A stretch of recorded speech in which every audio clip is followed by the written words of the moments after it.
ایک بندہ medical store پر کام کرتا ہے، اس کی 20,000 تنخواہ ہے، اور جو ڈاکٹر ہے اس نے کہا اگر آپ دوائی 20 یا 30 روپے مہنگی بیچ دیں تو اوپر والے بھی 20 روپے آپ کے ہوں گے۔ اس طرح وہ ساری دوائی 20 روپے 30 روپے مہنگی دے کر جو نفع ہوتا ہے ریٹ سے 20 روپے مہنگی بیچتے ہیں، وہ اپنے پاس رکھتے ہیں۔ کیا یہ جائز اور حلال ہے؟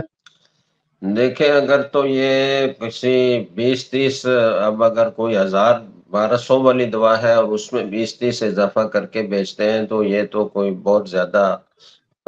غبن فاحش نہیں ہے، تو جائز ہے۔ لیکن اگر کوئی دوا ہے ہی 30-40 روپے کی یا 50 روپے کی، اور اس میں وہ بجائے اس کے 50 روپے کے بیچنے کے وہ 70 روپے 80 روپے میں بیچتے ہیں، تو یہ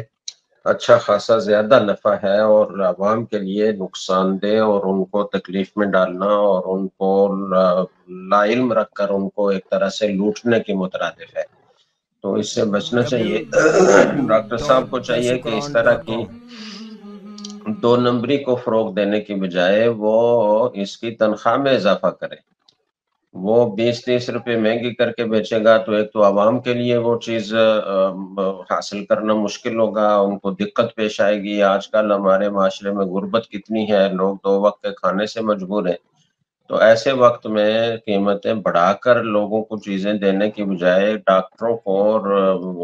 کاروباری لوگوں کو چاہیے کہ وہ اپنا نفع کم کر کے چیزیں سستی بیچیں، تو ڈاکٹر صاحب خود اس کو ایک غلط راستہ دکھا رہے ہیں، اس سے بچنا چاہیے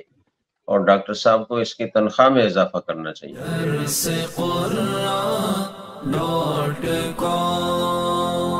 www.darsequran.com